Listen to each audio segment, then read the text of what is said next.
மூடுகிறவர், மீட்பை உண்டாக்கி இருக்கிறார்.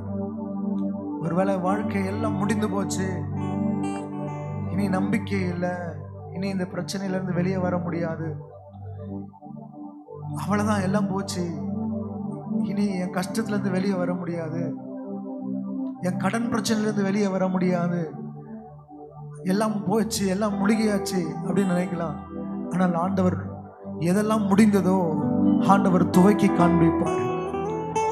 உன் துவக்கத்தை ஆண்டவர்களை ஒப்புக்கொடு, உன் வாழ்க்கையை ஆண்டவருக்கு ஒப்புக்கொடு, எல்லாவற்றையும் ஒப்புக்கொடு. ஆண்டவருடைய சமூகத்துல ஆண்டவரை நான் அர்ப்பணிக்கிறேன்னு நீங்க ஒப்பு கொடுத்து பாருங்க, ஆண்டவர் எல்லாவற்றையும் மாற்றி ஒரு அழகான பிகினிங் தருவார்.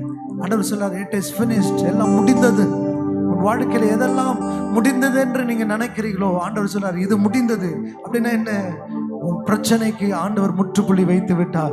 இனி உன் சுக வாழ்வு சீக்கிரத்தில் துளிர்க்கும்.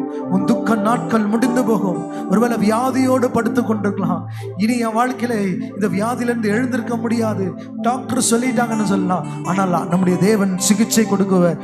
உந்தன் அனைத்து வியாதியும் அவர் மீது வந்தது. உந்தன் வியாதி, உந்தன் சாபத்தை அவர் எடுத்துக்கொண்டு அவருடைய தழும்புகளால் உன்னை சுகமாக்குறவர். ஹல்லேலூயா.